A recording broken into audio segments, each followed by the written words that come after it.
Hello friends, welcome to my YouTube channel Dharma's world. Friends, AP డిఎస్సికి సంబంధించి జిల్లాల వారీగా వివిధ సబ్జెక్టుల్లో ఆయా జిల్లాల్లో అనేక మంది అభ్యర్థులు ఈ యొక్క సర్టిఫికేట్ వెరిఫికేషన్ సమయంలో రకరకాల కారణాల చేత రిజెక్ట్ చేయబడ్డారు. అయితే దాని కారణాలు ఏంటనేది కూడా ఇక్కడ మెన్షన్ చేయడం జరిగింది. ఏ సబ్జెక్టు వాళ్ళని కూడా మెన్షన్ చేయడం జరిగింది. ఇప్పుడు జిల్లాల వారీగా ఏ జిల్లాలో ఎంతమంది రిజెక్ట్ చేయబడ్డారో మనం ఒకసారి ఇక్కడ చూద్దాము. ఫ్రెండ్స్, 30వ తారీఖు వరకు ఆగస్టు 30 వరకు జరిగిన వెరిఫికేషన్ల ప్రకారం అయితే అనంతపురం జిల్లాలో 157 మంది అభ్యర్థులు రిజెక్ట్ చేయడం జరిగిందనమాట.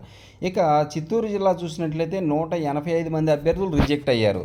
ఇక ఈస్ట్ గోదావరి జిల్లా 121 మంది అభ్యర్థులు రిజెక్ట్ అవ్వడం జరిగింది. ఇక గుంటూరు జిల్లా చూస్తే 180 మంది అభ్యర్థులు డిఎస్సి అభ్యర్థులు వివిధ సబ్జెక్టుల్లో అభ్యర్థులు 180 మందిని గుంటూరు జిల్లా వ్యాప్తంగా రిజెక్ట్ చేయడం జరిగిందన్నమాట వివిధ కారణాల చేత. ఇక కడప జిల్లాకి నుంచి అయితే 163 మంది అభ్యర్థులు రిజెక్ట్ చేశారు.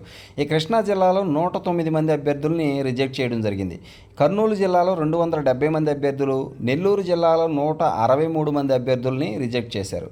ఇక ప్రకాశం జిల్లాలో 117 మందిని, శ్రీకాకుళం జిల్లాలో 121 మందిని, విశాఖపట్నం జిల్లాలో 154 మందిని అభ్యర్థులను అయితే రిజెక్ట్ చేయడం జరిగింది.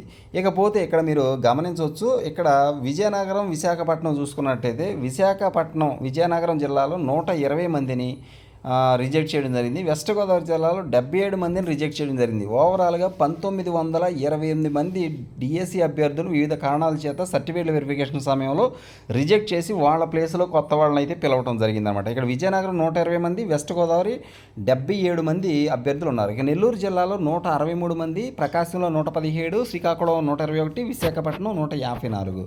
ఇక ఇక్కడ మీరు గమనిస్తే కర్నూలు జిల్లా 270 మంది, కృష్ణా జిల్లాలో 109, కడప జిల్లాలో 163, గుంటూరులో 180 మందిని, ఈస్ట్ గోదావరిలో 121 మందిని, చిత్తూరు జిల్లాలో 185 మందిని, అనంతపురం జిల్లాలో 157 మందిని రిజెక్ట్ చేయడం అనేది జరిగింది. Okay, thank you so much for watching. Share this video and subscribe my channel. Thanks.